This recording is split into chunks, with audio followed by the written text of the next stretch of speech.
How's it going, guys? Welcome to episode 30. Are you live? Yes, you said go live.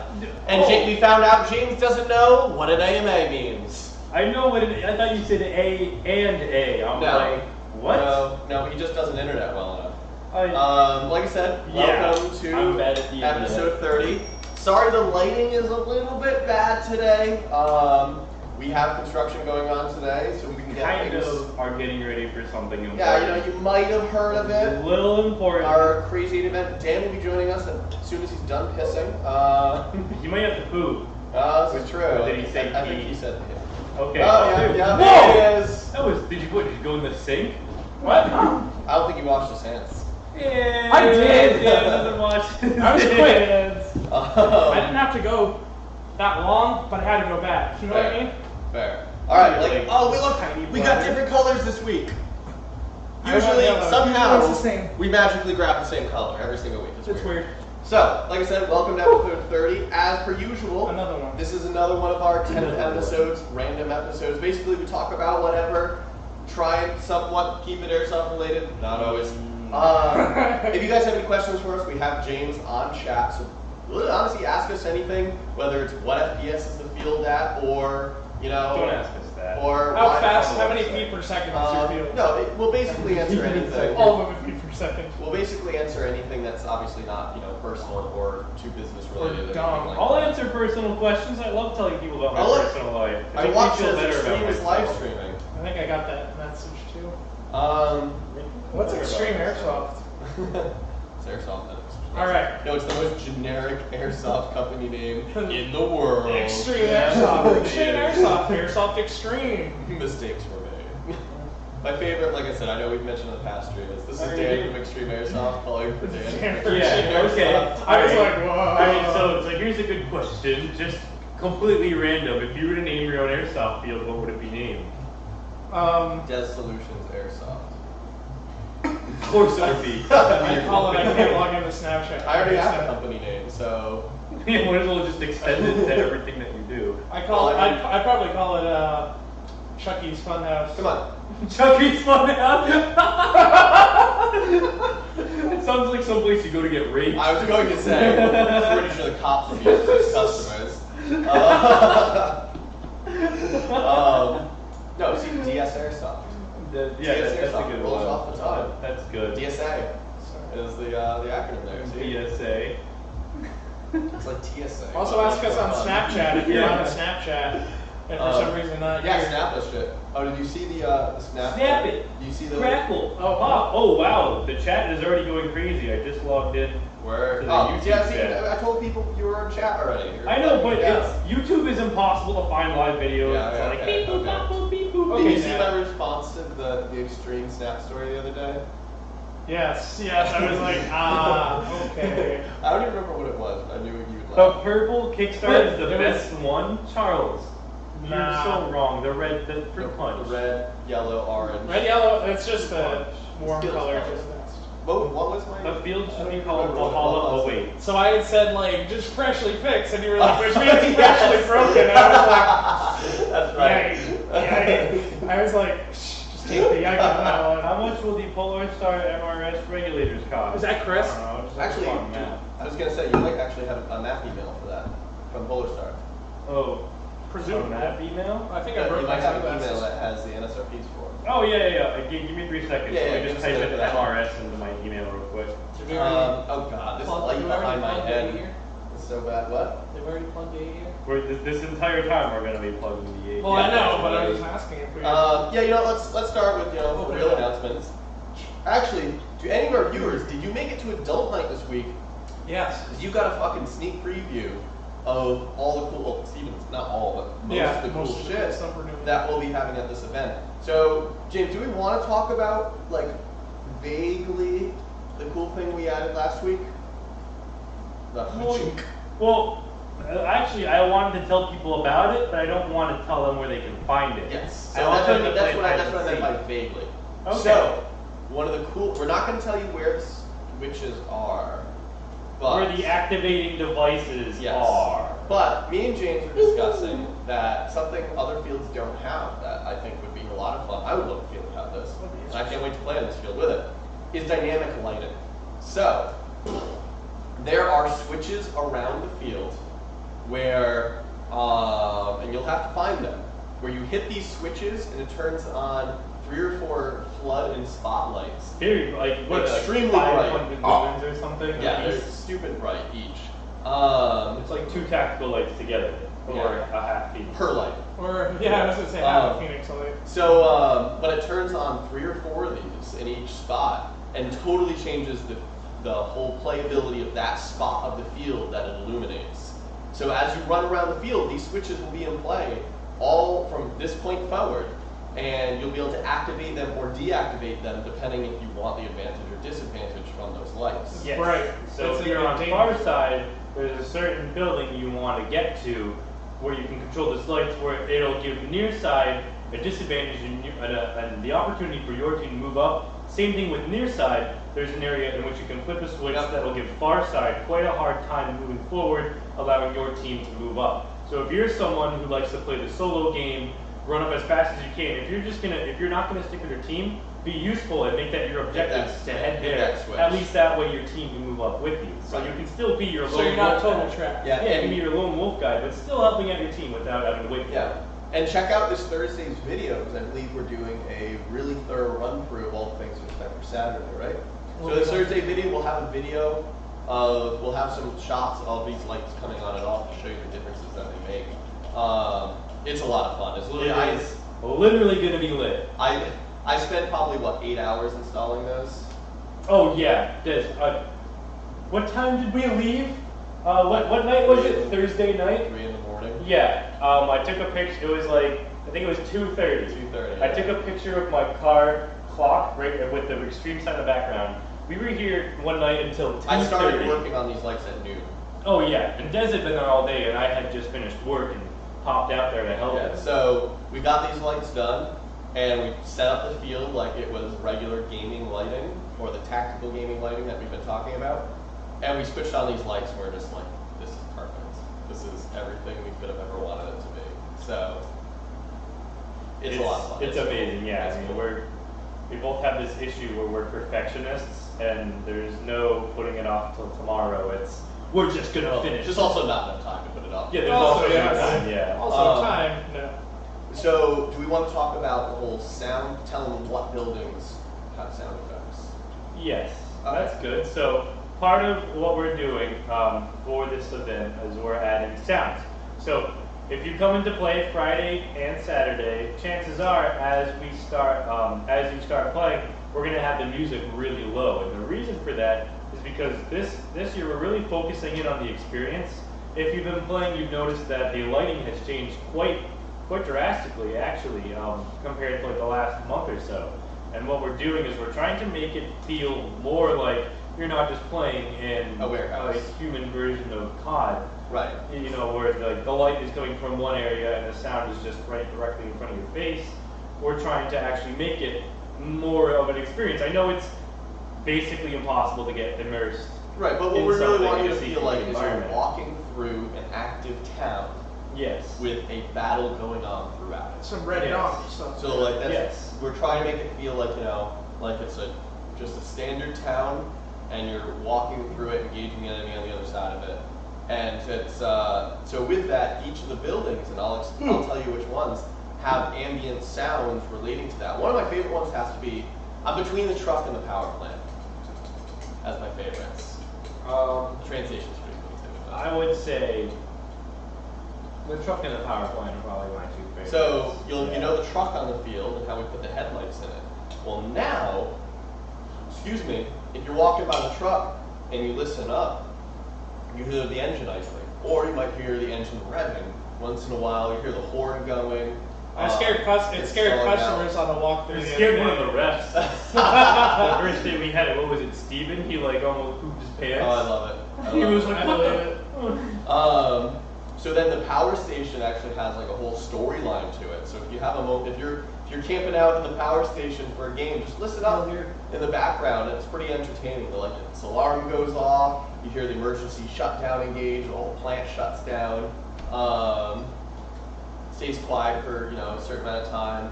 Bell rings, comes back on. It's a whole storyline. It's fun. We also have Daddy's Auto Mechanic Shop has sound. Moe's Bar has sound. And that one might be my favorite. Listen up. We probably should mention what's in it, but if you listen up, you'll hear some special noises in there. Oh yeah, and actually Charles said before you even mentioned, he said Moe's happy hour is 24/7 there now. Yep. Absolutely, Exactly. it's very loud. Moe's is really. I like Moe's. I just like The Simpsons a lot. So Moe's is good. And then we also have Grosso's Mini Wieners. That's actually getting sound tomorrow. I just finished up on that one. And the train station, if you think you've heard the train station before, it's You're so gonna much hear it better now. Basically, is when I started making these noises, I had no fucking idea what I was doing. And then I figured it out. So I went back and read the train station the right way. And it sounded better. And I'm forgetting one. What am I forgetting? Or is that all of them? I think that's all of them. Yeah, okay, that's all of them. But it's still, we don't want too many sounds. So it would just turn into a because then clusterfuck of sounds. yeah, I mean we might have room for one or two more in the future, but like the way it's set up, like it could get very. If it's too much, it'll be just a lot of. That's just extra. We should mention, and the one thing, if you guys have played in the last few weeks, you will have heard, is sounds of the sound system. Yes. Random battle noises. Oh yeah. So that's we took a fixed in. shift, and we shifted music. So rather than just blasting rap or hip hop or everything all the time, it's a lot more of like games. Like I put the modern, like a lot of video game Modern Warfare 2 soundtracks and stuff. So as stuff that already kind of enhances your experience while playing Well, games. not only that, but like the war sound. Exactly, the that, helicopter, the flyovers, in addition to that, the explosions. so it's all supplementary. It's just more fun. Really Yeah, awesome. It's, again, just trying to immerse you in the experience It is. better. And that's why like all the LEDs in the ceiling got turned off, is so that the ceiling kind of blends away, and you don't feel like you're indoors even though you're indoors. Like I said, I told this to James, my dream would be a building with like 30-foot ceilings and you could put actual houses indoors. That would be. But no one could ever afford that. You'd have to charge like $100 admission per person. It just wouldn't work. Yes. Maybe someday. One day it'll happen. Any questions? Oh, how much was the regulator? Did you find I found it. It should be like 130, around that price range. That comes with the line.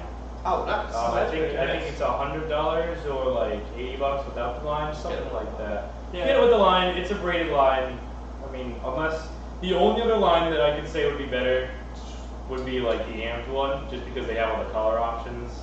But And But James that's has the to only be reason fucking why. Gucci, of course. I mean, I don't care, but like some people need to have their pink lines or Your boy like, George. snakeskin lines. I mean, that's neat, but just it's the same thing. It puts. I don't think it makes it a holds difference. pressurized air, and it brings it from your tank to your gun, and that's all that really matters to me. I forgot one sound effect thing. What? Is me and Lenny were just discussing this. Hopefully this happens before the event. I'm going to try with all of my effort. Is my pistol launcher? Yes.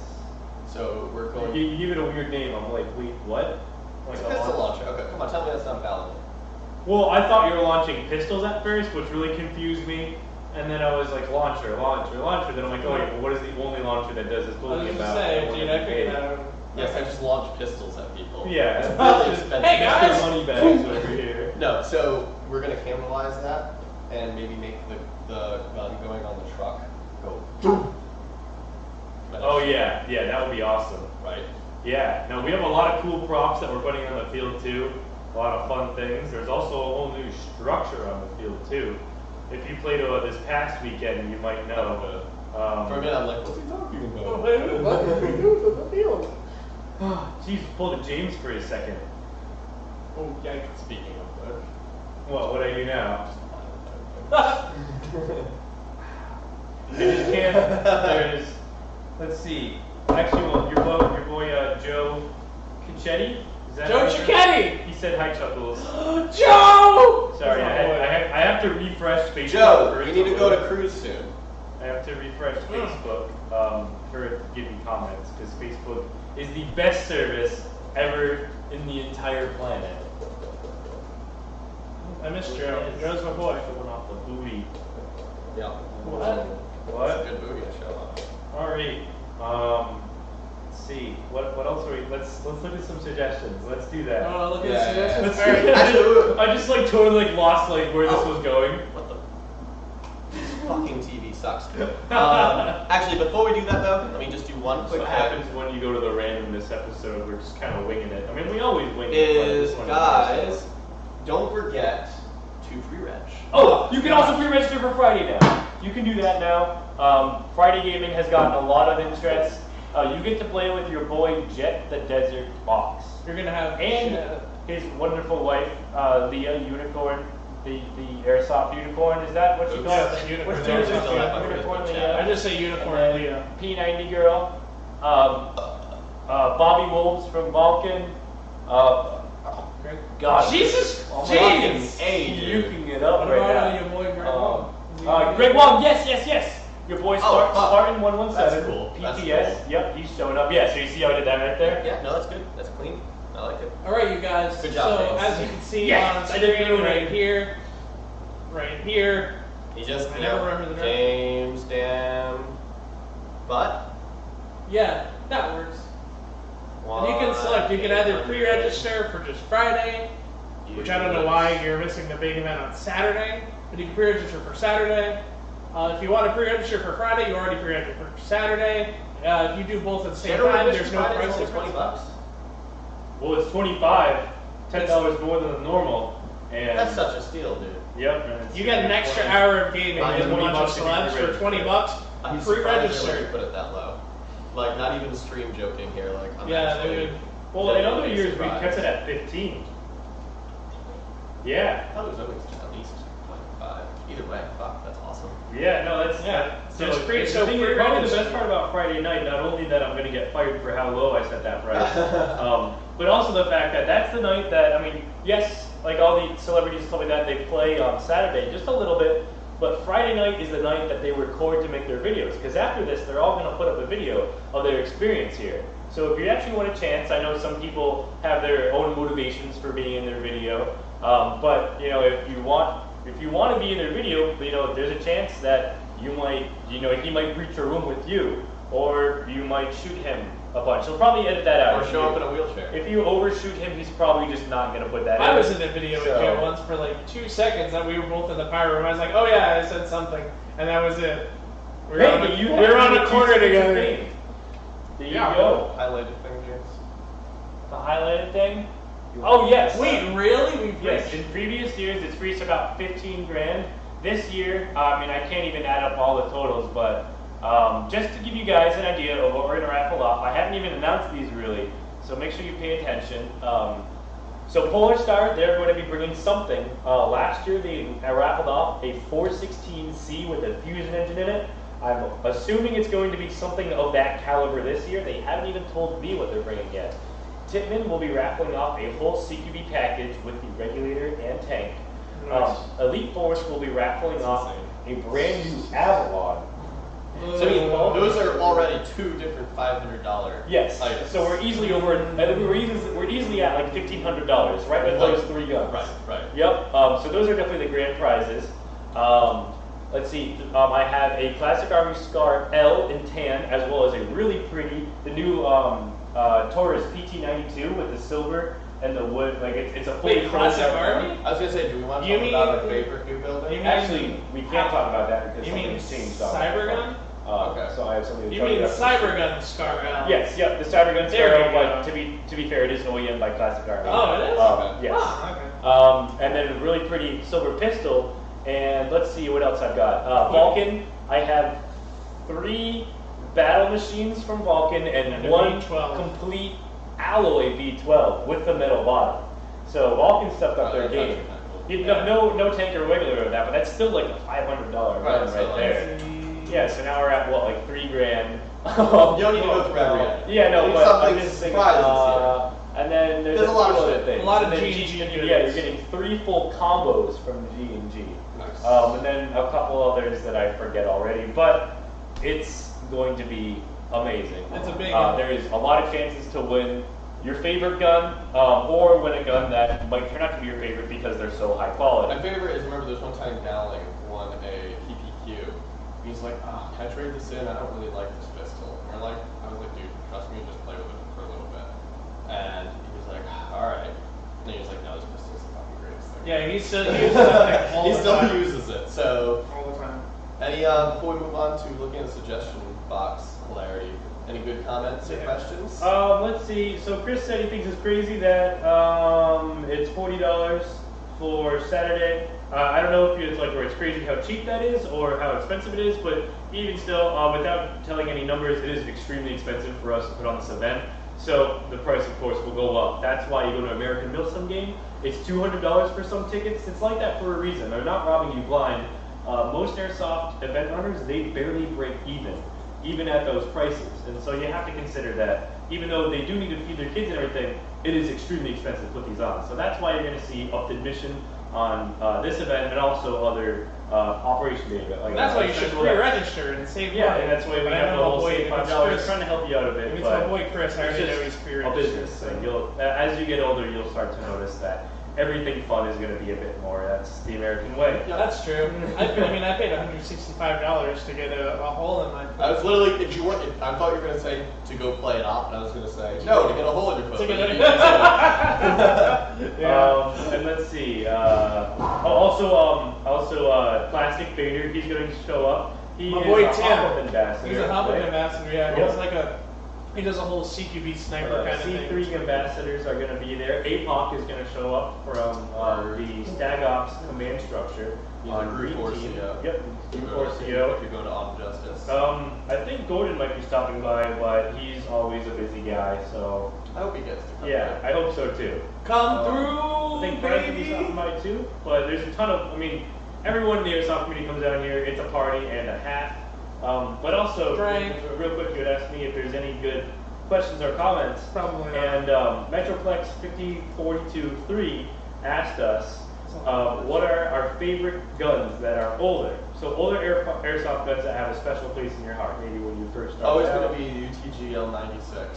The UTG I used L96. that gun for about 5 years solid. It was my first gun that I modified and built up, and people knew me because of that gun. I threw an 800mm MGI 600 barrel. So what, like this long? Literally the longest barrel they offered. That is back when Polar Star used to distribute MGI before they made anything. Okay. So shortly after I got that barrel, Polar Star, there's actually Ben.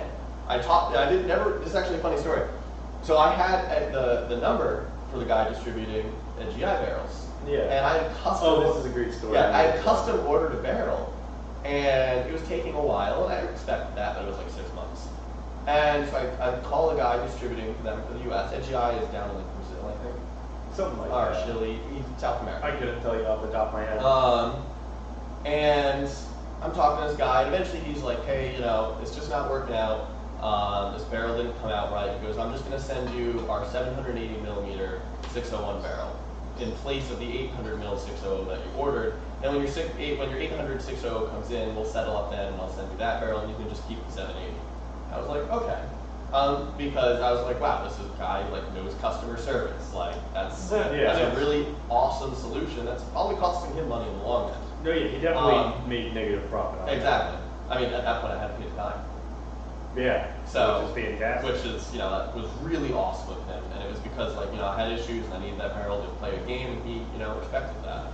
So, and I was totally willing. I was like, cool, second barrel comes in, I'll pay him and get the new barrel. Well, shortly thereafter, he stopped distributing NGI, ended up never getting the custom barrel, but, it's okay. I had a barrel that worked just fine. And trust me, the UTG L96 with a 780mm barrel is so hilarious in its own right. Insane. But the thing is awesome, silent, so accurate. Either way, so years later, the Fusion engine got released, and I was one of the first people. I bought it the week it came out. The very first PR-15. I have serial number 166, which is in the very first 250 guns that they produced. That's amazing. Makes me so happy. So either way, I get this gun, and I'm me, so obviously it doesn't stay stocked for more than a week. And I start modifying it, and I throw in a Prometheus Neostrike hop-up. And I start having a couple bit of feeding issues. I was like, okay, let me call Polar Star and see if they have any suggestions before I start doing my own kind of tuning. At this point, no one knew anything about the system. It was fucking 3 weeks after it got released onto the market. So I call Polar Stars, like, hey, questions, yada yada yada. They're like, oh, let me put you in contact with Ben. Ben being the guy who invented the fusion engine. So I'll go. His wife now, Amy, was like, I'll have him call you back in a few minutes. So my phone rings a few minutes later, and what's it say on my caller ID on my phone? NGI America. And that's when I put together the things that he stopped distributing NGI because he was making his own parts under Polar Star, but it was Ben that I had talked to years before. Wow. That's awesome. That sold me my barrel years before. Damn. I was like, oh. Sadly, Ben is not coming up though. It's Sad Rod. face. Yeah, I mean, no, Rod is still an Oh awesome guy. yeah. You know, Ben's a Polar- fucking busy dude. Yeah, but Ben is like he's a cool guy. Oh yeah, Really but good chance. either way, the cool thing is it just gives you an idea of the customer service level that Polar Star has. Yeah. He was like, oh yeah, I've heard about this issue. He's like trying to shave like 3 to 4 thousandths of an inch off the front of the nozzle because we're finding that with certain hop-ups it pushes the pellet too far into it and it gets past the retaining or the retaining lids. Huh. And that worked. That's just awesome, sir. What an awesome dude. That's amazing. What about you, Dan? Your favorite old gun? My favorite old gun? I don't know. I gotta say it's between two, but I'm gonna say mostly my Echo 1 XTR. I mean, I won that thing in a contest, and I ran that thing forever here. Like, everyone knew me because they were like, what is that he's running? Because it kind of looks like a bastard child of a Scar and an M4. Right. It's just so... Is that the one OEM'd by VFC with the split gearbox? I didn't even have that one. I just had the standard okay. Echo 1 that was just like an M4 gearbox in that. So I just ran that thing forever, and then I got it back, and then I ran that thing again. So that always has a special place in my heart. So when I finally like let it go, I was kind of sad. I was like, I can't believe I have to get rid of my girl. So I will have to add that the Beta Project AK might also be on my list of Really? memorable guns, only because of the stories behind them. I guess that's unfair. Because Yeah, trading it for a dune buggy and then seeing it show back up. Yeah, I have it now. Yeah, I own it now. It's fine. You're like the 7th owner of it or something. Yeah, it was like it went from him, it went to Vinny. And No, yeah, it was me to Vinny to KJ. KJ, and then No. I don't know, KJ had it for a while, but he just never did anything with it, and then he was just like, whatever. And he wouldn't sell it to me, but We got it anyway. But I got it anyway. Yeah, the funny thing is I had traded Vinny a dune buggy Vinny gave me a dune buggy for that AK. It's amazing. I love it. I still drive that Good thing deal. all the time. Yeah, still whip it around. Anything else good to comment? Or, well, we can hear from you. Yeah, I don't know. Like, I kind of want to cheat this answer and say Daytona guns just because they are a build off of the old Sun projects, which were essentially the same things, recoil guns that had an HPA line to them. So that would be my cheatsy answer. But truly a gun that like I had a while ago. I mean, my first nice gun was a KWA SR10. That's and a that fair gun answer. That's a holds very a fair answer. very special place in my heart. I've always loved KWA guns. I ran a 9.6 in that, and toward the end of its life, I actually put 11.1 in it. Handled it like a champ. I had that gun for 2 years. Never opened it.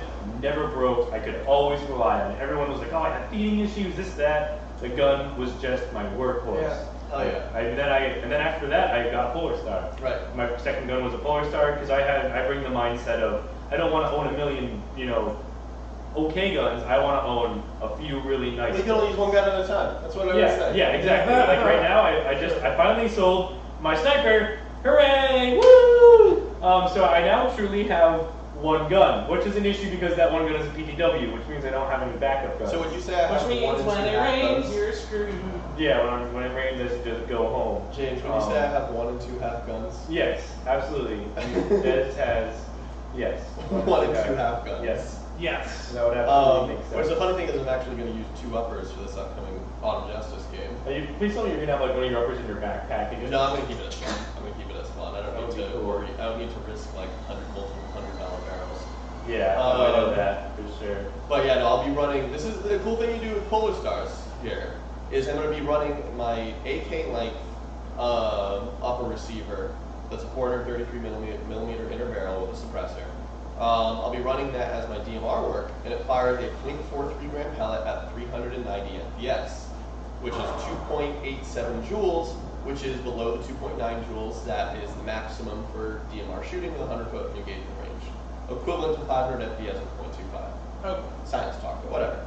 Oh, good. The cool thing is, when I take that upper off without touching my regulator, if I take that upper off and throw on my short 416 upper, I shoot 370 FPS with 0.25, which is 1.85 joules, which is under the limit for, I shoot a 0.3 at 370 FPS, which is below 1.89 joules, which is the limit for non-engagement range people. So at night, as soon as it gets dark and the DMR weapon is no longer valid, I'm gonna pop a pin, throw that upper off, throw another upper on, and just keep going without a minimum engagement range anymore. Smart. So multiple uppers doing work for me, and I never have to touch the regulator. Now I won't be as air efficient because I'll be throwing too much air down the barrel, but details. Details, yeah. So what was I gonna say? Anything else in comments? Nothing really. Charles just said his 5.52 Commando is his favorite. If you guys know him, you know that he's had that gun for several years. Yeah. And I think his name is Volga. He loves that gun as if it were like a child. So that's definitely a good answer from you, Charles. Before we go to the suggestions, I want to cue this up for people to chat about in the comments. If there's anything that you've ever thought you'd love to see on Extremes Field, let us know. We might make it happen. Like, we're getting pretty good at making shit happen. Or anywhere. Yeah, if there's anything you're like, oh, if Extreme did this, it'd be the fucking coolest thing. Even if you think it's ridiculous, because me and James have kind of mastered doing the ridiculous things at this point. Like dynamic lighting. Yeah, like the dynamic lighting. Like I always kind of had the thought to myself, like, how cool would it be if you could control the field? Like that would be so cool. Like just by pushing buttons and doing stuff like that. Right. And I brought it up just in passing, just like a random thought off the top of my head. And Des was like, we can do that. We can absolutely do that. And I was like, what? And then now it's a thing. Right.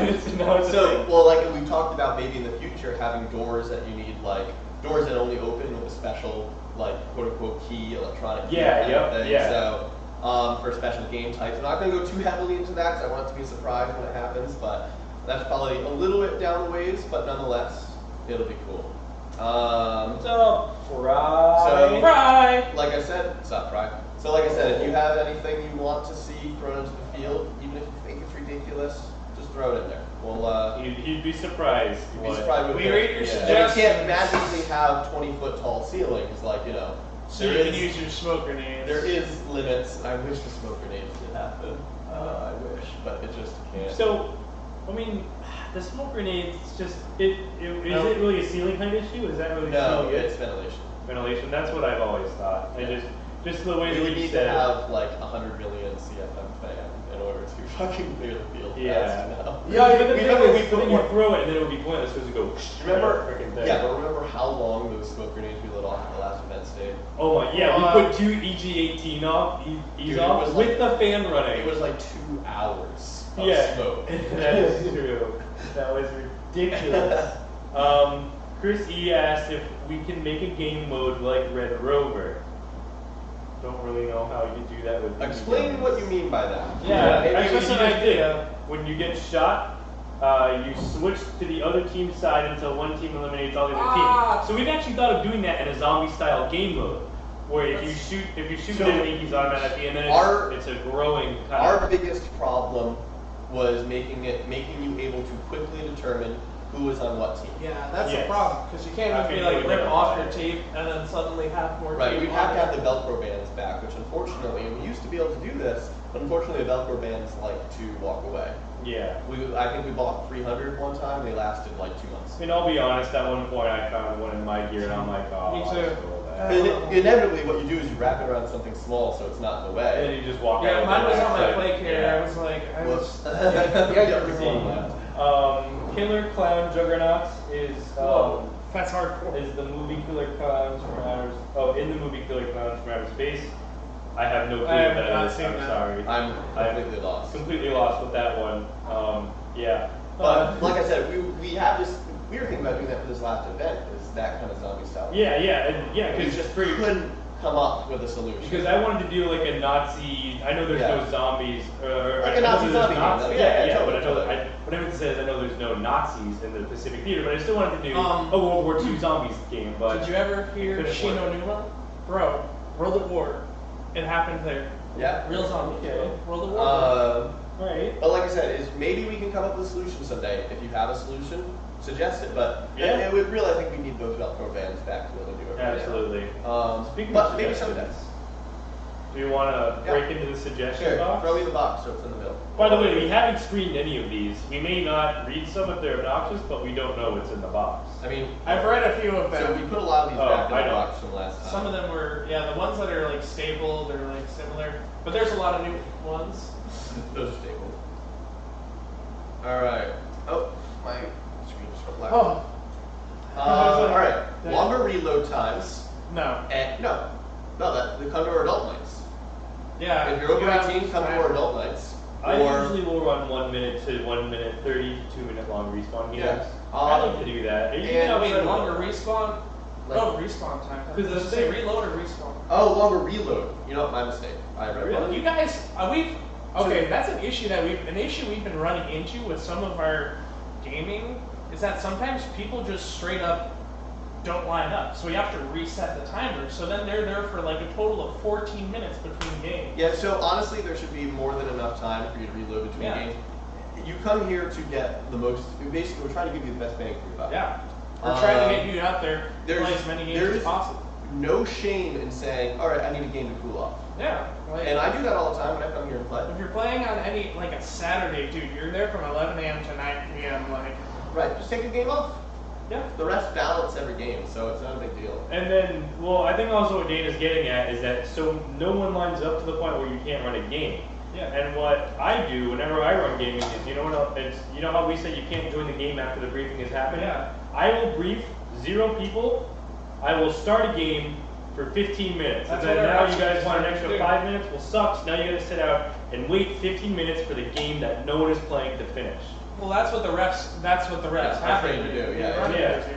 So- But usually they'll run a 7-minute timer, let's say.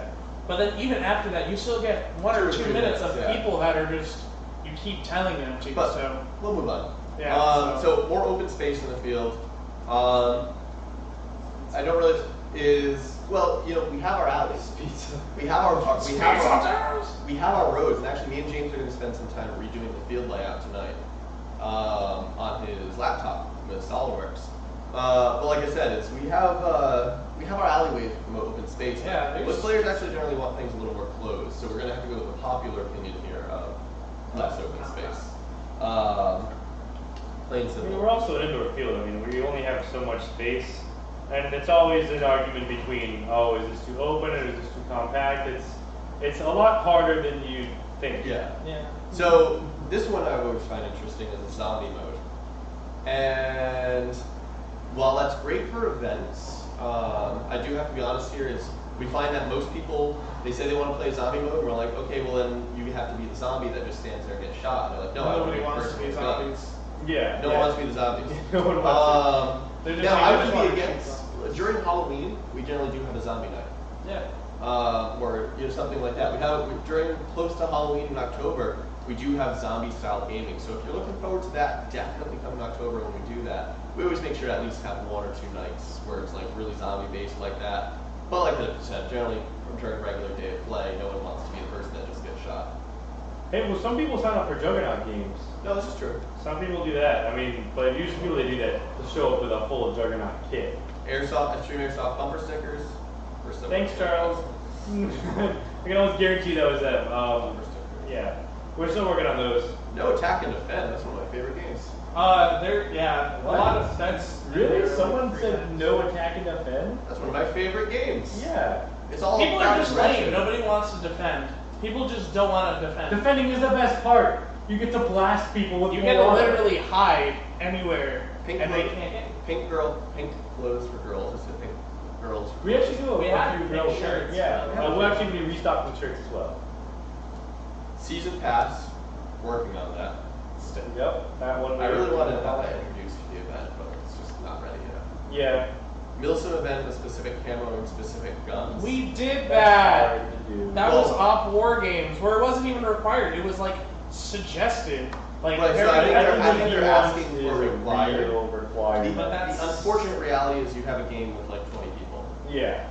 Which I hate to say it, at the end of the day, we are a business. We have to make money.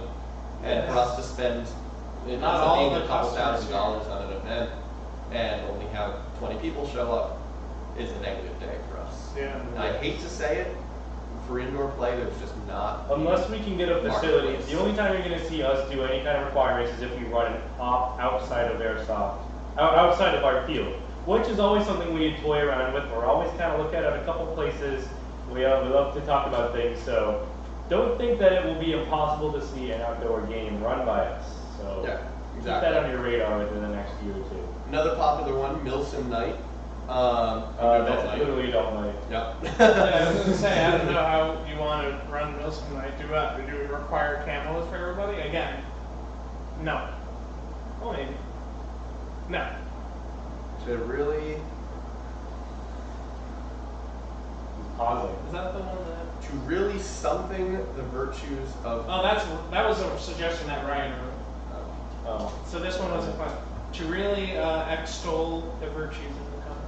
But this is. So on a Crazy 8 day, you should play the game mode TTT. No. We can't do How that about- with 200 people. No. We just, that's How about unfortunate. most people ruin it anyways? Can't so. happen. Make an attempt to have a less choky center field.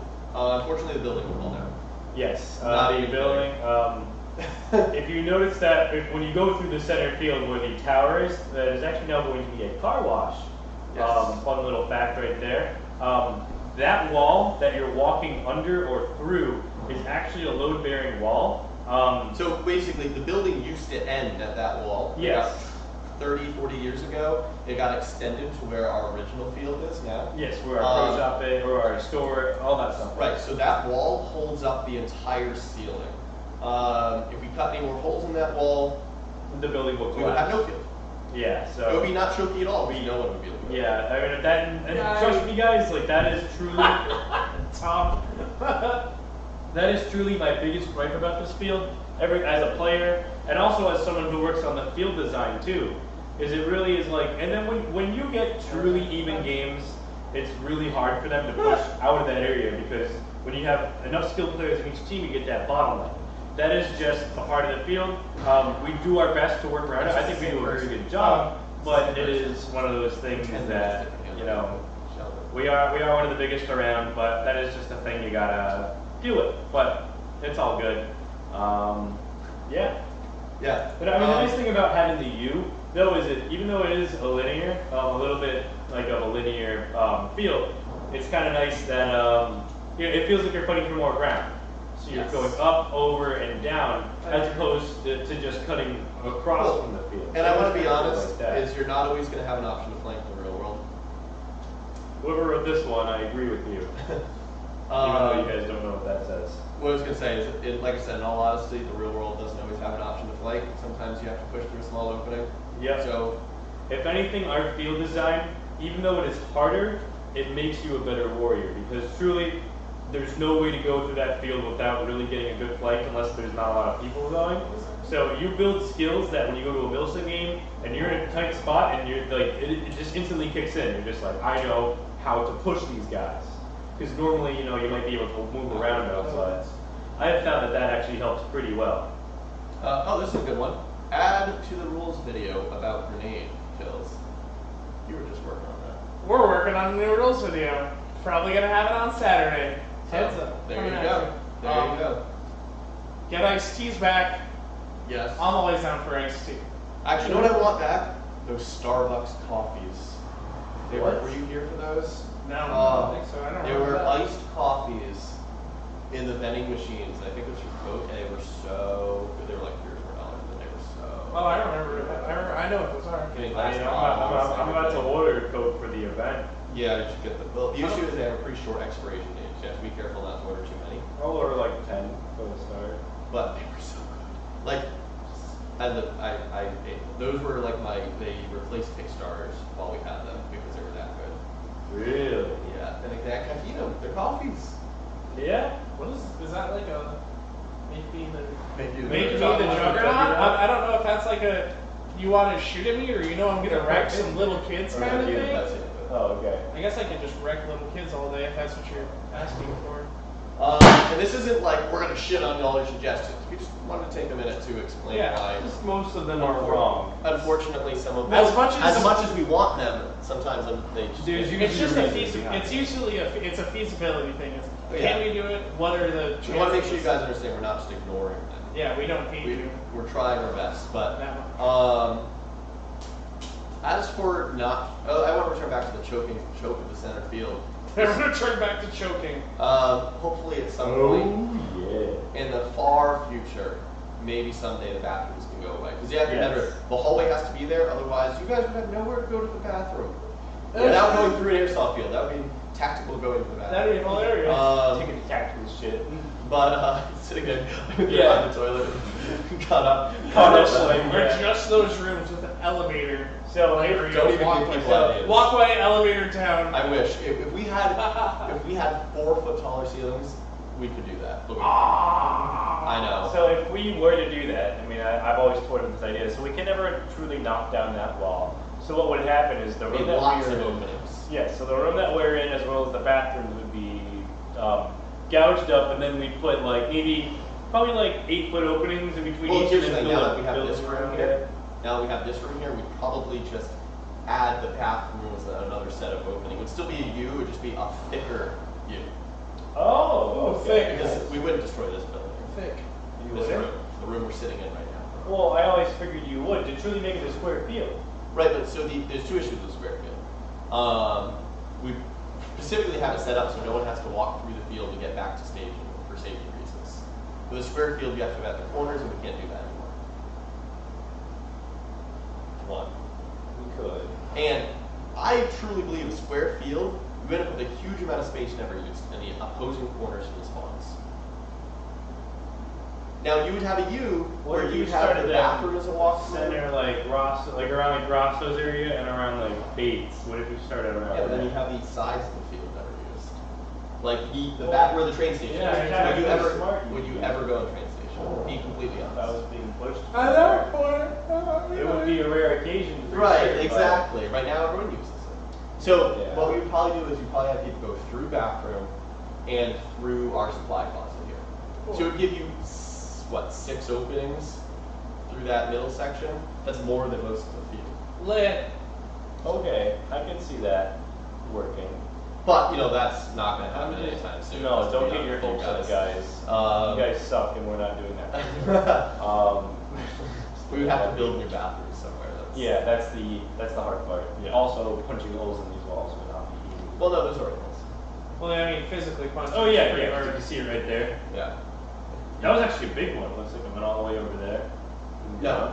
There's one here, and then that door was put there because that's where another opening is. Oh. Well, then what is that crease? Yeah, that's a crease that goes left. Oh, okay, I see. And that's the entrance to the supply closet is in that crease. Really? So that whole thing can be open?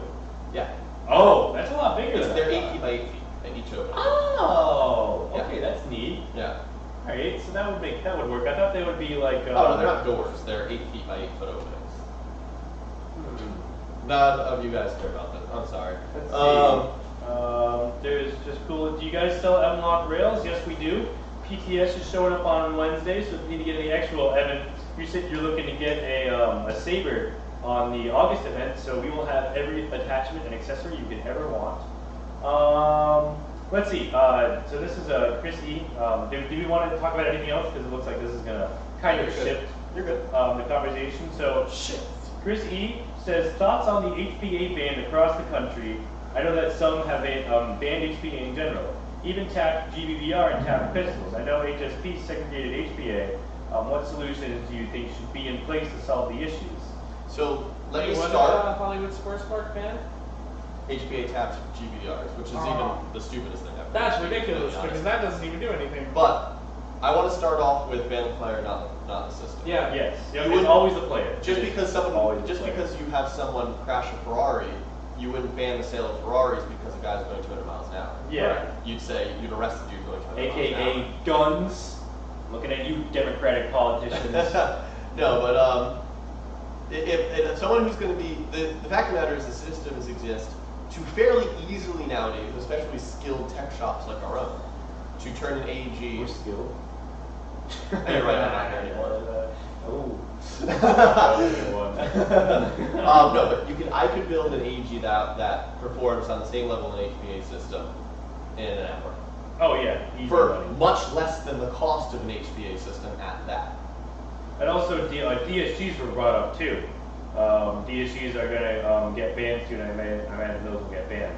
Well, so that's the thing. It's like, how do you ban a DSG? Because like an HPA gun, you say, okay, it has an airline, you can't use that. How do you say, I think that your gun has less teeth on the scepter gear because it has a high rate of fire? It's just stupid. Yeah. And to be honest, this is where we return to. I don't think fully automatic should be allowed under regular gameplay at any field. No. It makes the game more fun with semi-auto only. To start with, indoor arenas allowing full auto, I think that is where the problem stems from, not the platform. No, yeah. We won't ever ban HPA systems.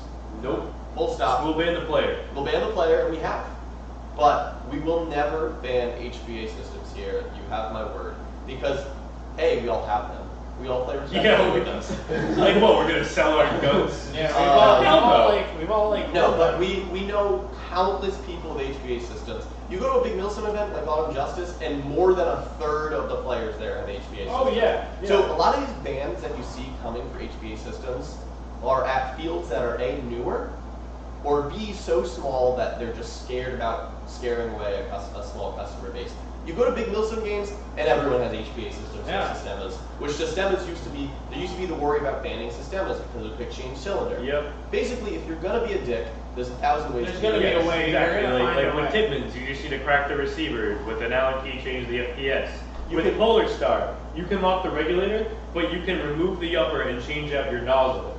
With an AEG, like a G36, I can fold my stock, pull out my M80 spring, and throw in a 120 in less time than it'll take me to change the FPS on my Polar Star. Exactly. Yeah. What is it? Locks keep honest people honest. It's the Exactly. exact same thing. If someone wants to get into your shit, if someone wants to break the rules, They're gonna find find a way. So, exactly. but you asked for, the person asked for solutions. Here's some. Solutions. We do have a lower, now there is a fact. Because of the way a Polar Star works, there's more air coming out of the barrel than a piston-driven system.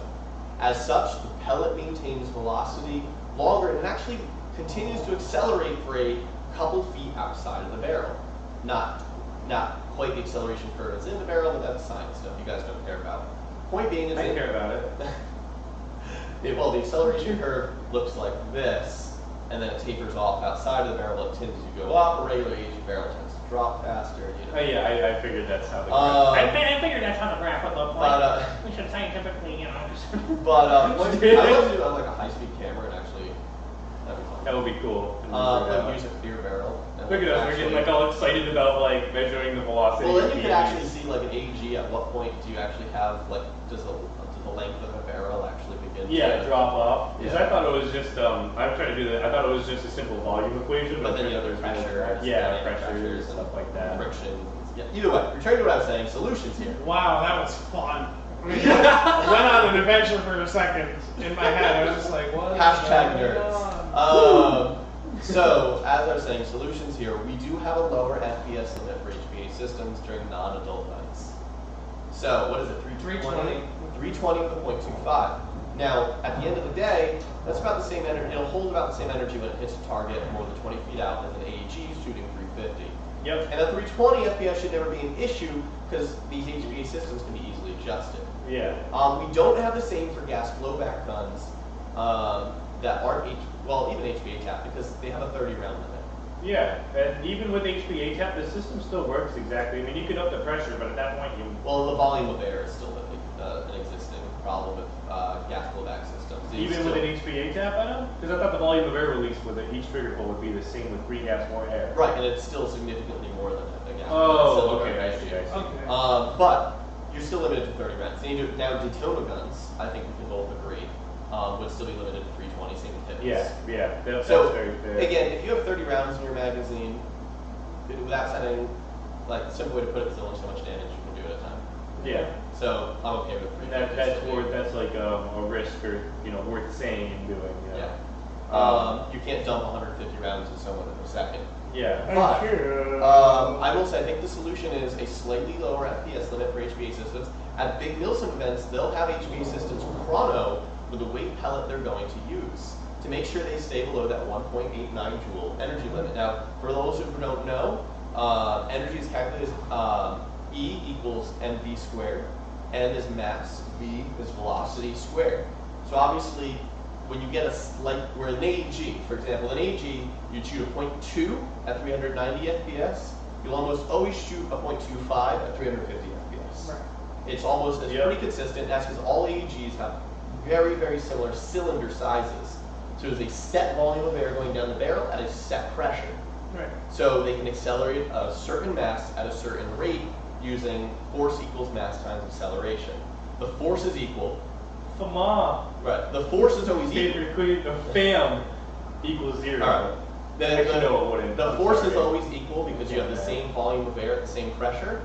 So as mass goes down, acceleration goes up, velocity comes out faster. So with an AEG, that's consistent. With an HPA system, the force is not consistent. Yeah. And that's why you get what's called energy climb. Or what do they call it? Joule creep. Energy climb is more accurate way of putting it. But basically as you go up in weight and pellet, for example, I shot with the the DMR build I was talking about, the .4s. Yeah. I shot a .25 at 430 FPS. And I was like, oh, okay, I should be shooting a .4 at like 340. Well, I went and shot a .4 and it was 410 FPS. So my energy went from a very legal 2.3 joules to a very not legal 3.7 joules due to it being an HPA system. And that's why we make HPA systems chrono the pellet they're going to use, as well as most milsim events. I think that's a good solution. Yeah.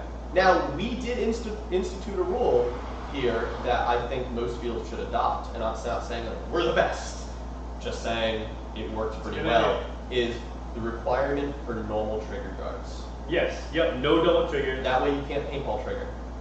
Yes, and actually there's a really great discussion going on in the YouTube comments that I can use this segue into about overshooting. I've been reading the comments here on YouTube about overshooting, and to start it off. I want to actually say one quick thing. Sure. HPA systems are so quiet that the player should be able to overshoot less. I understand people get overshot by machine guns because they can't hear the person call hit because all they're hearing is wah wah wah wah wah wah right in their ear. HPA systems are hit. Yeah. They should be able to hear someone call hit much easier. Yeah, and so the original question, and I'll read through the comments, and that's where we'll start a discussion. The original question was, what is your opinion on overshooting? Do you think it puts a bad view on speed softers, or do you think it's more of a myth and have never seen it happen? Overshooting? That's a thing. So right off the bat, I can tell you it is not a myth. It is a real thing. Moving on, Charles, he always is pretty good about these things. He's pretty experienced. He said, overshooting is a dick move. Play style is irrelevant. I agree. Very well put. Again, yeah. And then a couple others said, I've been shot by milsim players, by speed talkers. Exactly. Really, play style. If you're going to be an asshole, you're going to be an asshole.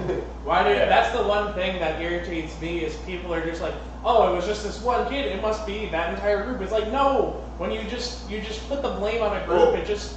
You have to say the whole. You have to say it's that player. Something I did see happen here as well is I got overshot. It must have been those speed softers over there, and I'd say, what was he wearing? Just assume. I'll just be like, what was he wearing? It was like, oh, he had something like on some digital camo. And you look over the speed softers, they'd all be wearing black, and I'd be like, well, it was clearly none of them. It was probably that kid over there wearing. Yeah. So it's definitely like the easiest target to blame is them. And that's something you should always watch. I understand that, but you should always watch out for when you're playing. It's real easy to jump to conclusions, especially people you don't like. Especially when the rest of the crowd is going to support you and say, "No, you're totally right. It was definitely the speed softers." Everybody always is looking. And believe it or not, yes, this is me and James defending speed softers. Yes, right now. and that's why we've had to ban a few players in the past, and that's why it took us so long because a lot of the time, to be fair, they weren't really the issue in some of these cases. I mean, they definitely were an issue so much that we banned them. But a lot of the time, it wasn't actually their fault, and so that's why we had to be like, guys, they actually weren't doing anything wrong. We had a ref following them the entire game. It's an issue. Like there's just people just have different perceptions of what overshooting is. Like, it's all these discrepancies. Somebody sees it as, that I say, like, 3 to 5 shots. First of all, it's airsoft. You're going to be shot more than once. Get over yourself. If you're going to get shot more than 10 times, though, then that's kind of where you're starting to... I usually aim for, like, when I'm shooting someone, I do 3 to 4 shot center mass. Yeah. Some people say, hey, you only have to shoot me once. I'm sorry? Just be like, dude. There's totally been times where I've shot someone and they're like, hey, I'm already hit. And I go, hey, I'm sorry, man. And all you gotta do is have. Like, I'll give up my position. If I shoot you too many times, I'll be like, sorry, dude. Yeah. Yeah, I'll apologize. Or like, sometimes you have to recognize if you're in the line of fire, you get hit, you peek out the corner to see who shot you, then you get hit again. Well, you're a dingus. You just stuck your head out in the corner without like any sort of indication of you being hit. Like, you need to recognize you're in a lane of fires. That happens a lot. Like, that happened at Dorigo a lot. As we were engaging people, they're like, oh, man, asshole. I'm like, get out of the line of fire, you know? Like, there are, like, 4 dudes behind you. You can move, like, out of the way so you don't get hit. I do want to say, because me and Lenny just had this discussion a short while ago, is also be aware of your surroundings. Is we used to have a plexiglass window on one of the buildings in the field, Moe's Bar, like the broken windows. Yeah. And what would happen is someone would hide behind the window, and pellets would bounce off the window, but from any distance it looked like pellets was bouncing off their mask, and it turned into this big screaming match between 2 people. Oh, I'm hitting you. No, there's not. There's a window. I can see pellets bouncing. And we were talking about putting like a teller window in the bank, and I was like, it's going to make problems. So I think what we're going to do is do like metal grate. Yeah, grate would be. Yeah.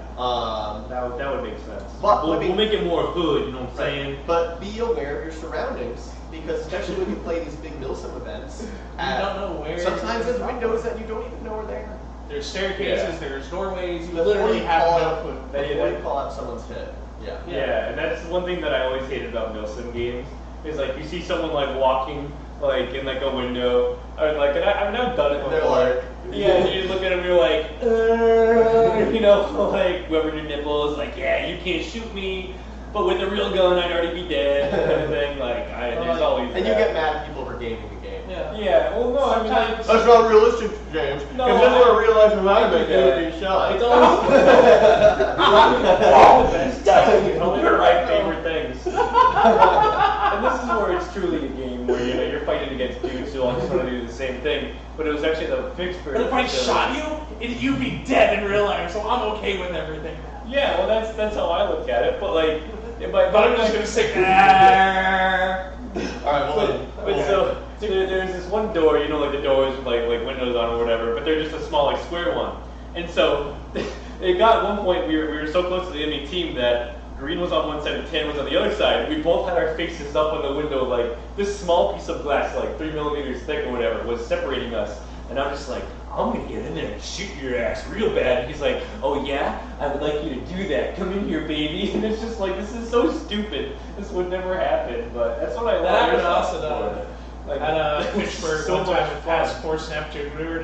It was just back and forth, like, let us in. It's like, no, we're not gonna do that, man. It's like just a bunch of funny stuff. But anyways, it's a discrepancy between, I think it's all perception. If somebody's like, oh, I got hit more than once, Jesus, I'm being overshot, this is crazy, I'm gonna have a heart attack. Also, another thing I want to say is when you're shot, make it fucking obvious you're shot.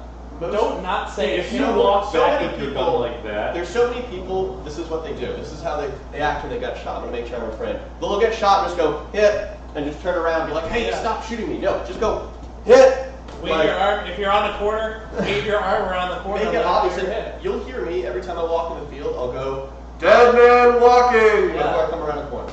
Yeah, just like, oh, when I'm hit, I'm just like, I put my arm, hit, good shot, hit, walk away. I don't want to say there aren't assholes that shoot. Oh, absolutely, there are. Just to be assholes.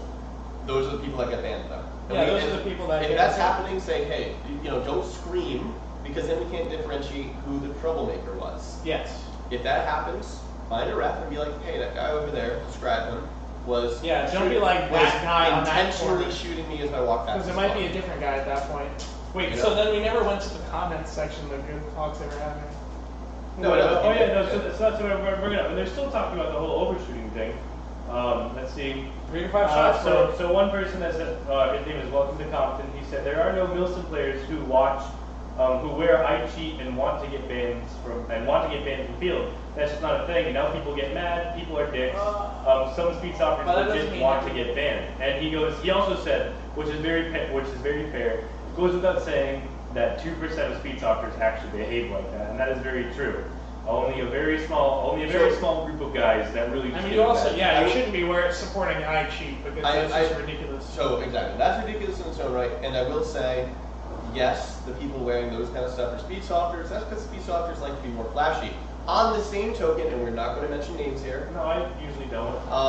There are Milsim players who very much so know they're breaking the rules and the spirit of the events and cause a bunch of problems. Oh, You know who I'm talking about. Yeah, I mean, I can think of four different teams of people, but I think I know exactly. Yeah, you know exactly what I'm talking about. There are Milsim players that very much so go there knowing they're going to break the rules, and there's one team I can think of and one person specific I can think of that do exactly that. I know both instances exactly who you're going to say, but yeah, exactly. They go there with the intentions of breaking the rules and don't care because they just think they're better.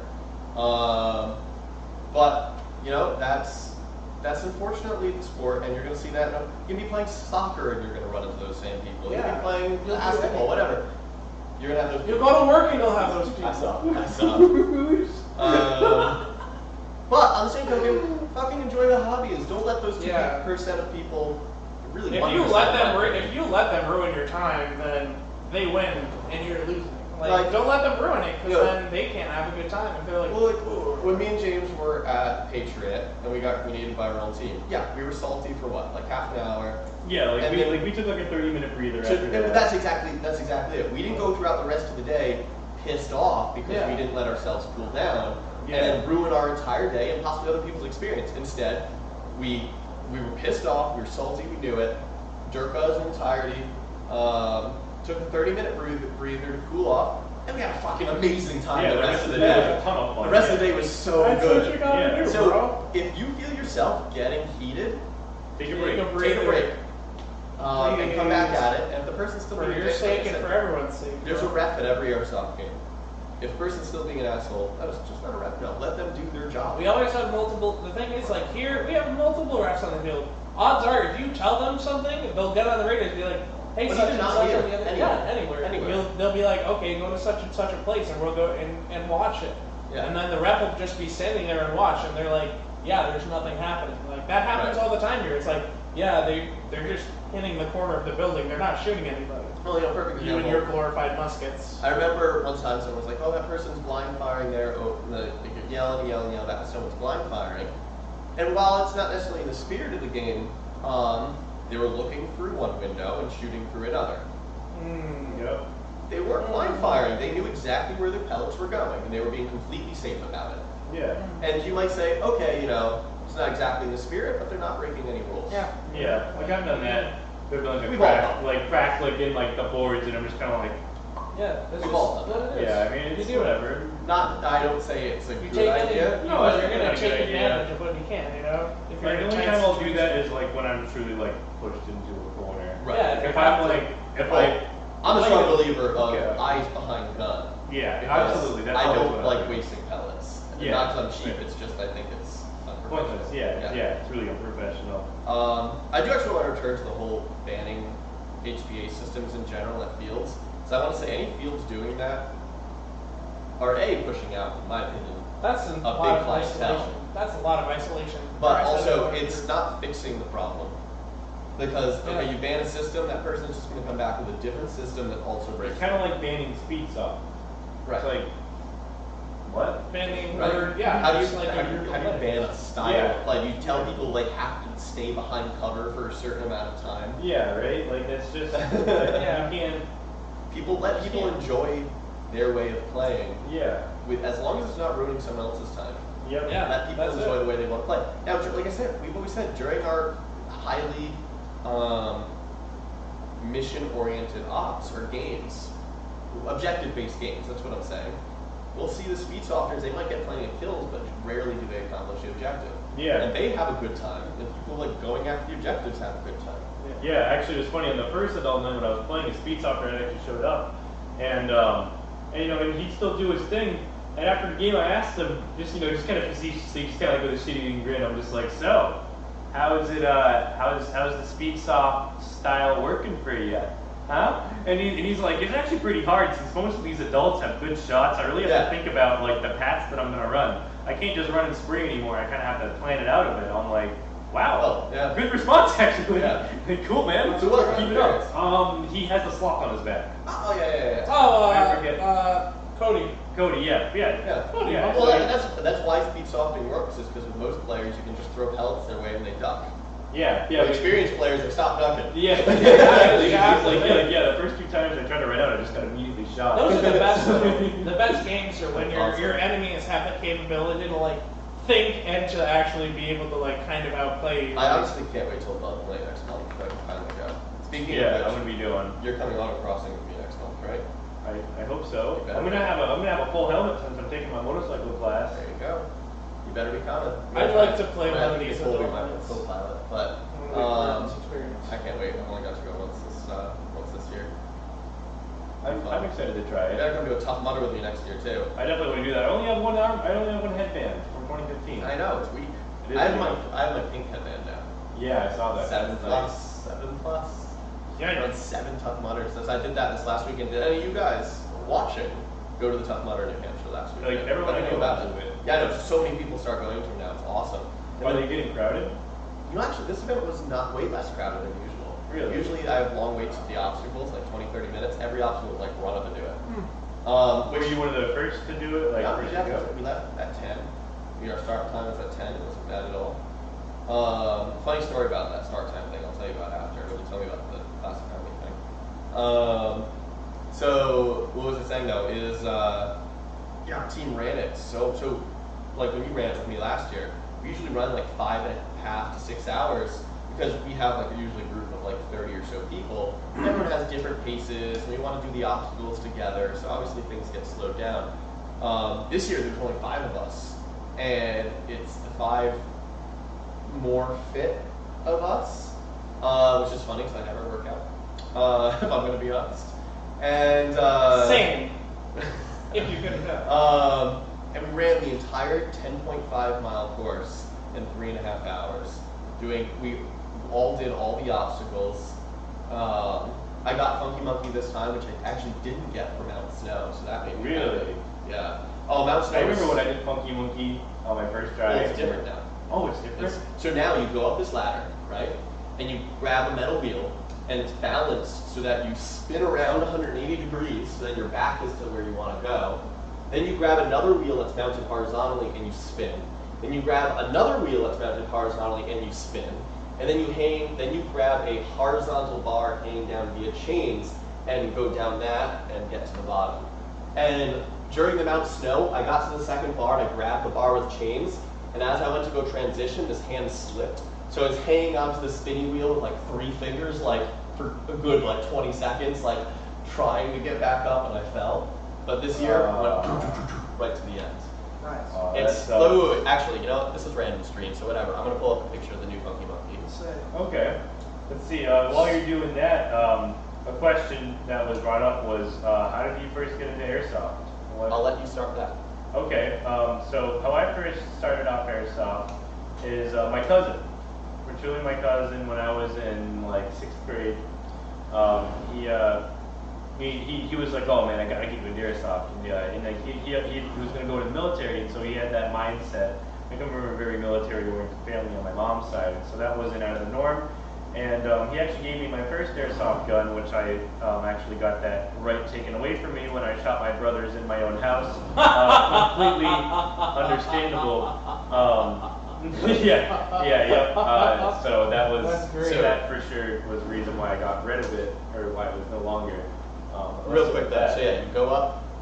You go up these monkey bars. This wheel spins you around, as you can see, like right here. Then you grab this wheel, which you spin down, and you grab this wheel, and you spin down, and then you grab this bar, and you shimmy down it and land on the other side. Oh, that's tough. That's a lot harder. Like no one was making it. That's really hard. Really, I got to the end and I was like, whoa.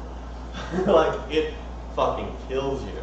Like 20 times harder. Then, did you get Loch Ness Monster when you did it? Maybe. No, actually, I think you would know. Yeah. No. This is my favorite obstacle. Is this it?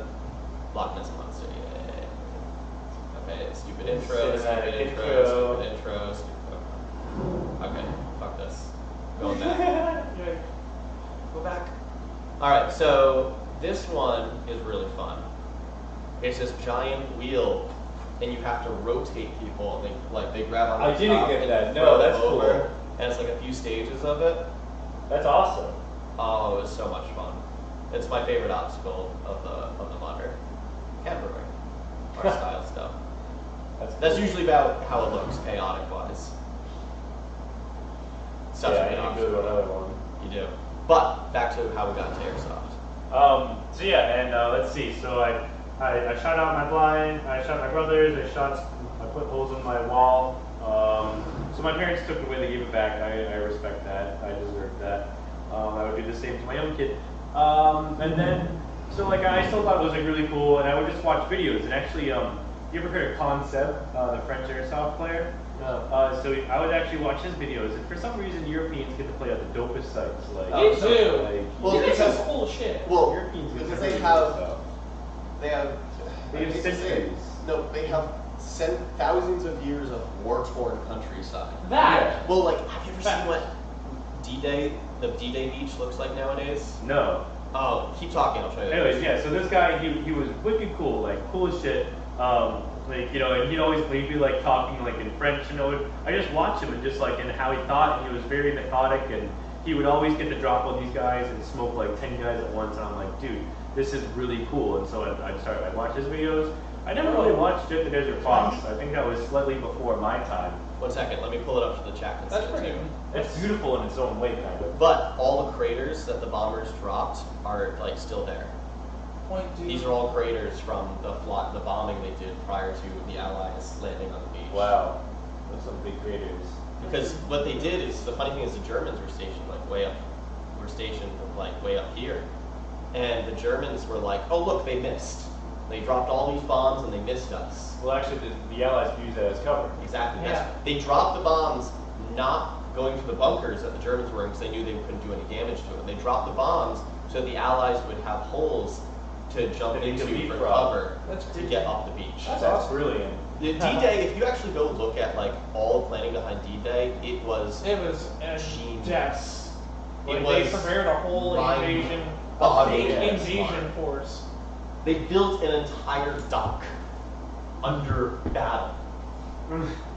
So that, Yeah, so because that the they- amphibious aircraft is too shallow to the beach, the amphibious aircraft couldn't get all the way to the beach. So like the armor couldn't get on the beach, right? Yeah. Right, so they had ships bring in these giant floating docks that they floated, pushed right up to the beach, and the amphibious ships would come up to the docks and load off all the tanks and all that kind of shit right down these floating docks onto the beach.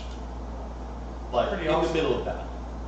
But okay, I'll let you keep going with your story. Sorry. Yeah, that was really it. And then like you just watch like videos of like SEALs training and like stuff like that. And I just like got just like so into like that mindset of just like these are Tactical. truly like these are like the modern day samurai. Right. Like they're like the most elite group of warriors that you can find. And I thought that was really cool. And I don't know, I always like that's, you know, I've always been a physically able, and I just kind of started getting into it. And then I just, I bought a gun for my friend for like $100, a little UTG AK. I played a couple of backyard games with my friends, and then I found out this place existed, and the rest is history from there. So yeah, I'll tell my story. So mine is actually kind of funny. My whole life I've been into precision, like precision and accuracy in whatever I do has been always been my passion. As silly as it sounds, it's a thing. Like modifying things to make them work as well and as efficiently as humanly possible. So, but my parents would never let me get into any kind of shooting sport, whether it be paint. I originally wanted to try paintball. They were like, no. This was before I even knew what airsoft was. So I went on a Europe tour with a band my freshman year, the summer after my freshman year of high school. And when I was in Venice, they had a little store selling airsoft guns. Really? So I bought it like a piece of shit little Springer pistol, just something to fuck around with in the hotel room. with the other guys. And I messed around with it, and we had fun with it. And then I was like, we went to go leave, and we were going to throw it away, but I was like, whatever, this cost me like 10 euros. I'll see if I can like take it and I check it, and if not, I'll toss it at the airport. I'm sorry, they said you could carry it out. I'm like, check it. No, so I went to the airport, and I said, hey, I have a toy gun here, is that okay? And he said, yeah, let me see it. And he pulled it out of the baggage, and checked out, and said, yeah, he threw it on there, threw a little tag on my luggage that said toy gun, and that was that. It was fine. Yeah. So it's actually way easier than I expected, especially in German security. It's like, the American security is tight. Like, they had like drug dogs. They have drug dogs just like wandering around the airport. Yeah. Like no joke, just like chilling around the airport, That's intense. and they'll just fucking like attack you if you have drugs. Ah. That's pretty crazy. Either way, like so I brought it home, messed around with it. Me and one of my best friends at the time, my friend Andrew Figgins, everyone called him Figs, he grabbed an airsoft gun too, and we just started messing around. And then Vinny got an airsoft gun, and then the store opened above Damon's Hardware on High Street. It was originally Lenny's dad, opened. It was a closet, and me and Andrew each bought like some cheap guns, like spring guns, whatever. Bought some shit from Walmart, whatever. Then it transferred over to then that was above Damon's on Main Street. Then it transferred to High Street, the second location for Extreme. And Vinny started playing airsoft. Friend Fugere started playing airsoft. A few of our other friends grabbed some equipment, and we used to play in the back fields behind the middle school. Totally illegal. It's such a bad idea. And we had several run-ins with the cops. I'll be completely honest. And I remember actually never had that. I've never had a run with the cops when I had. I mean, SK cops are cool, so it was never. SK cops are wicked cool. So then I got an electric. I remember it was an Echo 1 AK for Christmas. And that was my first like skirmish ready gun. And that's when Extreme became a little more. Around then is when Extreme became a little more cemented. And I decided I still care about precision, and I got a UTG Mark 96 for the next Christmas, and just started upgrading that and having fun with that. And they started hosting games at Warzone, and the rest is history, I guess. Yeah. Yeah, that's awesome. So yes. What about you? All right, so this has to go back. I want to say it was like, I don't remember how long ago it was. The first time I came here was back in like 2011, 2012. But it was my friend Robbie Rocco who I hung out with. He told me, because his dad, whatever, he has a bunch of gear and everything. But then he told me about having an airsoft gun. I was like, what's an airsoft gun? So he brought it over, and we were just like shooting cans and stuff. I was like, oh, this is really cool. So after one time at one point, I was like, my dad, I convinced him to get me and my brother airsoft guns for Christmas. And so we had them, and then I was watching a bunch of. I got into like Jet back way back when, when he first started. Back when? I didn't even know. I was always Scout the Doggy. I caught on to this. I like that. I love Scout the Doggy. They always do such cool stuff. I always like their sniper. Well, again, and that's why. That's why. That's all I was about. So then we had these guns, and then I think he had told me about Extreme Airsoft. My friend Robbie, I don't remember who it was, or we had just my dad had looked around and we found this place. And so this is back in 2012 when it was still paintball, they had the RC track. I was like, whoa, what is this place? Oh, right. So then I came here once or twice, and then I loved it. I mean, it's so much fun. So I was just like, yo, this is where it is. So thanks to my friend Robbie Rocco, who just showed me his airsoft gun one day, and I was like, this is totally cool. I want this. I'm going to watch Jet Desert Fox. Oh my god, this is crazy. And then you find fields, and then, yeah, there's this place that got me really, into it. So. Awesome. I'm glad. Was I working when you first started? I'm pretty sure, yeah, I want to say. It was probably reffing. It was like 2012. I don't remember. I was definitely working then. Yeah. I may have still been on the reffing Yeah, probably. side of things. But I love coming here. Me and my friends used to come we had it figured out my senior year, every Wednesday over the summer. We would always come and play. It was good. There was only like 4 or 5 of us that would show up. Can you believe how small the crowds used to be compared to nowadays? And now you come on a Saturday and you're like, what am I going to do with all these? I mean, it's a lot of people. The funny thing is, now on a Sunday, we're like, there's only 20 or 30 people here. It's such a slow day. Like a few years ago, like it would 50 like people there's on a 30 Saturday. people here. Yeah, holy crap. So it's crazy, like Yeah, to it's see kinda this place crazy. grow. Like I was here when the field was just Just one rectangle. just one rectangle. Oh my gosh, dude. So I that's still- how I got into it. I still say one of my favorite field layouts was our first ever 4th of July event on just the original field when we had the original street idea. Oh, it was so good. Yeah. But those are the times I love. I mean, I'm still here, so obviously Right. that's gotta count for something. But now the field is much better than obviously it used to be. Now we can run around with an M14 that's super long and not really think about Well, it. when Extreme first opened, you could too, because there was no cover. That's So I it. would sit at spawn and just fucking snipe people across the field. I remember when there were a lot of building when I first started coming. I was like, oh, I really like the M14. Some guy bought the long barrel OG M14. I was trying to go through buildings. I have to like Three-point turns. hold it, hug it, walk into rooms, and I get shot. And I was like, there's no way that I can compete with it. So I sold it here to this place, and I bought an AK. And that There you was go. We have probably about enough time for one more thing from the comments. Anything worthwhile talking about? So some people are talking about Friday Night Gaming. I just want to reiterate that Friday Night Gaming is Celebrity Gaming Night.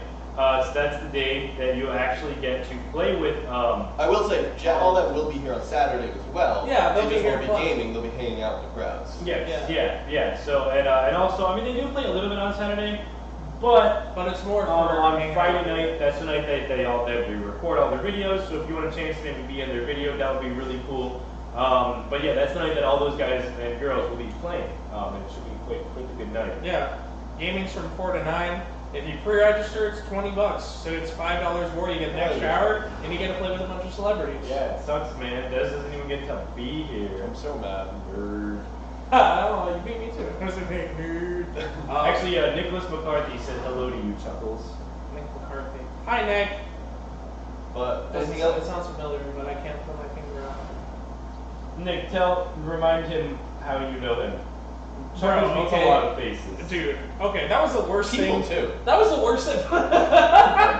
That was the worst thing as a server. So as a server, I'd see like 200 faces in a night. They're like, oh, do you remember waiting on us? I was like, when? They were like, oh, like last year in October on that Saturday. I was like, I see 200 faces a night. I am never going to remember who you are unless something very specific happens. Have I told an Applebee's story on the stream yet? I don't think so. So, oh my god, this is the funniest. And at least I know this person's not watching.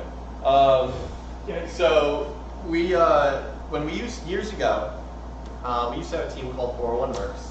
It was made up of mostly the employees here as well as a couple other close friends. Like my friend Jake Blyer that me and James are playing Recon with on upcoming Autumn Justice game. Is Cole coming on next week? I still haven't got a confirmation from him yet. Okay. Either way, we would do training every Thursday night from like 5 to 10, and then hit up Applebee's after for half-price appetizers and a couple drinks. So we did this for like almost a year. So every Thursday, they knew who we were after a while.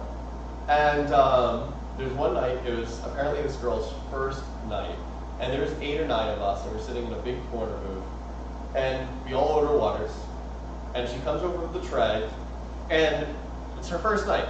She made a mistake. And she goes to give the water to the furthest person first, and as she reaches, she bumps the tray and spills 9 waters across the table on all of us. So she's freaking out. We're all just laughing. We're like, it's fine. Like, don't worry about it. God. We literally do not care. So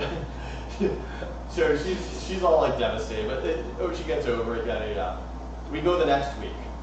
And so for after-price appetizer, almost all of us ordered 2 orders of wings. One for that night, one for lunch the next day.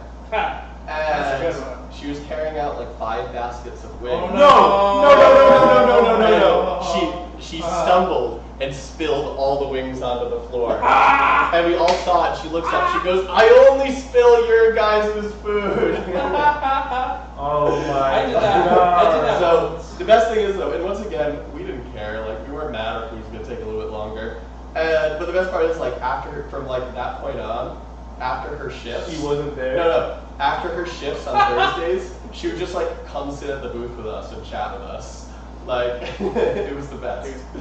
I did that once. I had a plate. I had 8 awful waffles. I was a server at the Creamery.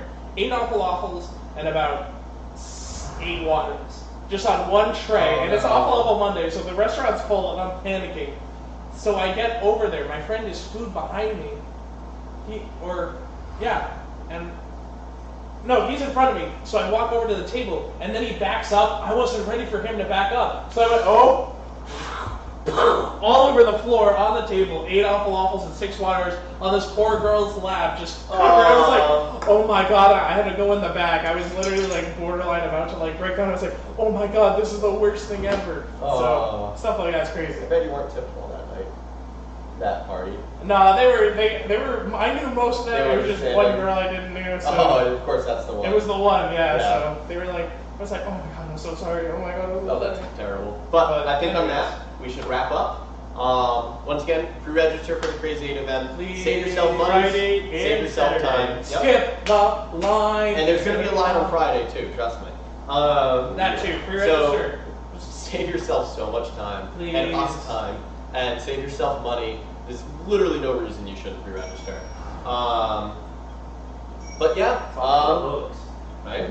But I'm really excited to hear your guys' opinions about all the cool shit that we're it's gonna be awesome, you doing. guys. You gotta be here. It's gonna be fucking sweet. It's gonna be amazing. I mean, we've all been working really hard. And they're going to continue to for the next Oh, days. yeah. Podcast, we're hopping right out there. Actually, I'm and probably right going to to play work. in the field layout first, but Yep. either way. Yeah. Either way. We'll be here fairly late, I'm sure. Yay! I told Jesse I'll try my hardest not to be home Yeah, okay. after 1. But, Yeah. Alright guys, but with that, I'm going to bid you adieu so we can get back to work. Have a great night. I'll see you next week. Hopefully we'll have a guest next week. With any hopefully. luck. Yep, we will update you on Facebook, Instagram, and all the other All the shit. all the venues that we use. Yes. Yes. Alright. Yes. So wait, is it next week or the week after? It'd be the week after, wouldn't it? Well, it'll be next week or the week after, whatever works. It'll be one of for those. the man. Fair enough. We'll see you guys soon. Have a See you guys. Thank you. I love Better you be all. here.